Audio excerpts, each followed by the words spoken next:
Hello and welcome to Mangatori 96, and today we're going to talk about Classroom of the Elite. Today's topic will be the sweetest relationship that Ayanokoji has in the whole series. In fact, this relationship is so full of love that it took me 2 videos to cover it. I'm of course talking about the relationship between Ayanokoji and his favorite and most useful tool turned lover. But before we start, here's the spoiler warning, as I'll be spoiling a lot of things in this video. So if you don't want to be spoiled, I would highly recommend that you're going to read the light novel, as it is an enjoyable read. For everyone else, let's start with the relationship between Kiyotaka and Kei. Much like the anime, Kei initially did not think much of Kiyotaka. She often looked down on him for being an unremarkable guy and appeared disgusted by his presence when they were both placed in the rabbit group during the summer special test, where she shared those same feelings with her other groupmates Hideo and Teruhiko, so it wasn't personal. After being saved from Manabe and her group during the cruise ship test, she starts to hold a dislike towards Kiyotaka, unable to look at him without an angry expression, and was mad with Hirata arranging a meeting with her but brought Kiyotaka with him. After being bullied by Manabe and her group in the lowest level of the ship, she was blackmailed by Kiyotaka, who threatened her that he'll reveal her past to the school but assured her that he'll protect her from being bullied in exchange for aiding him on his schemes. In volume 4, that was when the relationship starts to blossom from classmates to platonic and finally to mutual interest in one another. She offered him advice on how to be more proactive and popular with others. In many instances, she acted sardonically and more directly towards others, causally comparing them to Hirata. Many abhorred her presence and demeanor, but Kiyotaka was the only one who saw past her facade and wanting to be hated and started suspecting that she might have a dark past due to her uncanny and capricious behavior. He also recognized that she demonstrates an adequate level of maturity for not confronting Ibuki for stealing her underwear in previous volumes. He was depressed and felt a hint of jealousy whenever Kei got too close to other boys like Machida, but knew she did it to antagonize the Class C girls, dignifying herself and consolidating her power in the group, and so did nothing but observe on the sidelines. Moreover, he speculated that she attaches herself to Hose to viciously go through school in a safe manner. Furthermore, he was impressed by the skill of her manipulation, cunningness, and strategic prowess she exhibits to get what she desired. On other occasions, he felt disgust when he saw Kei being physically bullied by other girls and thought of ways to protect her and taking pictures of the acts clandestinely. He then sought to find out her secret by seeking Hirata. When he saw the dynamic of the fake couple, he began to understand that Kei was just afraid, helpless, and needed protection and security the most. To elevate her and allow her to grow, he started to execute his plan, which was to break her down so he could personally bring her up again, forcing her to seek him for refuge. After finding Kei crying in a room, he forced her to confront her egregious past and show him her pathetic side after being bullied. He made Kei think that he was about to sexually assault her by telling her to spread her legs and grabbing her tight, which caused Kei to obey and tell him the inquisitive past she desperately tried to forget and was forced to go through. He then saw her scar, looked her straight in the eyes, and unveiled his own darkness that was reflected in them. By doing so, he eroded away her terror, as those with the shared darkness are attracted to one another. He promised to be more reliable to her than anyone else and gave her permission to rely on him. As proof of his words, he showed her pictures he took to play against the enemies, which will ensure her safety. Kei began to see him in a slightly light, as he was the first person to not judge her scar and embraced her weakness. In volume 4.5, they are comfortable with each other's company and share pleasantries whenever the situation allows. She starts to observe Kiyotaka in a deeper light and suspects the veracity of his showcased abilities, surprising him of her perceptiveness. He is shown to be considerate of her, as he invited her to join his group and respectfully taught her alternatives to hide her body scar if they went swimming. Kei decides to entrust her secret with him and lay herself bare, even though it was vulnerable and potentially detrimental decision. There was a vestige of unease of absentment she feared she might use against her, but his next words alleviated them. He promised to destroy her enemies as long as she worked with him and doesn't bully others. They're shown to be at ease with direct body contact with one another, as the real Kei usually doesn't touch anyone else, especially boys. She was worried that she might cause trouble for him by being too close to him, allowing rumors to foster an effort to leave first. Additionally, she realized that he is willing to use dirty tactics such as expelling others so as to protect their own classmates and seems to be accepting of that fact. Just from looking into his eyes, she knew that Kiyotaka wasn't normal and has experienced something as traumatic or even more so than herself, which made them relatable. He ordered her to remove and reveal her swimsuit, to which she obediently complied with signs of dissatisfaction and embarrassment. He then pushed her into the water to cool her head and get her to relax.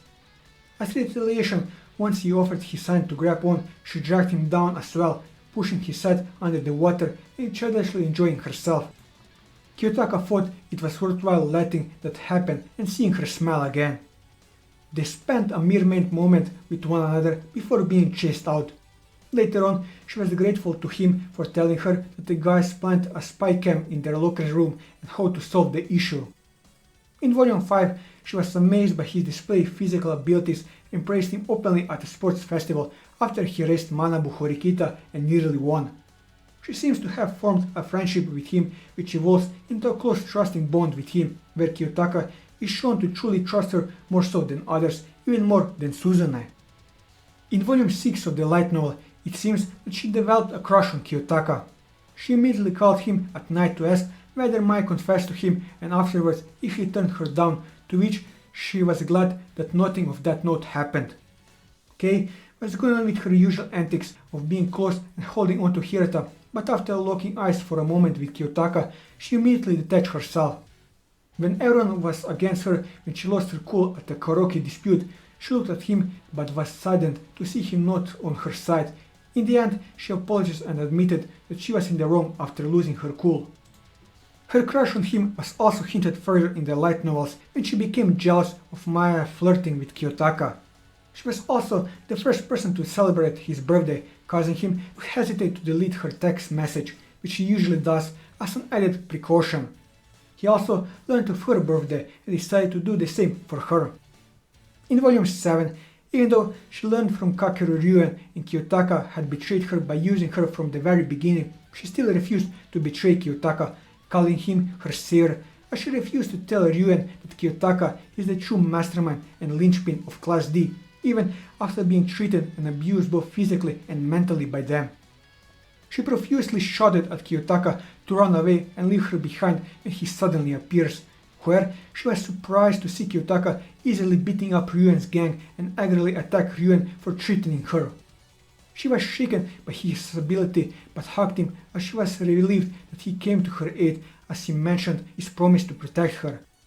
He then confronted her and told her that if something like this ever happened again, that he would be here to protect her. By delaying his arrival and ultimately still showing up, he was able to strengthen her belief and faith in him while also accentuating that she will never betray her. He felt horribly having to subject her to such suffering again, but knew it was necessary to humble her and let her rely on him. He has successfully made her overcome her past and created a new identity for her. Their relationship exponentially improved from this point onwards, as Kei felt ingrained to him as he was the only one there for her when she needed someone the most. In her monologue in volume 7.5, she admits that she has truly fallen in love with him. Although she was in charge of setting up their date between Sato and Kiyotaka, deep down she was very conflicted due to her own feelings towards him, but decided to suppress them for the sake of her friend's happiness. She even told Sato that Kiyotaka is one of the top 10 cutest boys in the school, but just needed to know how to communicate to become popular, potentially even more so than Hirata. She constantly shot love arrows for them to take the bait, but in the end it was unneeded. She couldn't stop herself from staying back after the date and was nearby eavesdropping when Sato confessed and was rejected before Kiyotaka called out to her to come out of hiding. She then handed him a wrapped Christmas gift and jokingly told him to give back twice the value next time, to which he merely accepts. He then shocks her by calling her first name, which stuns her and made her heart skip a beat. She also agreed to follow him to his meeting with the vice president Kiriyama. This was when they both started to call each other by their first names. She voiced her concerns on whether she will still be useful to him and protected her if she broke up with Hirata, to which Kiyotaka actually encouraged her to do so, that he would be the new person to protect her. He also handed a gift to her which came in the form of medicine. Initially she was skeptical, but later on she felt terrible for believing that he did not care about her, as he took the time and money to give her this, and was happy that he was thinking about her since the events of the last volume.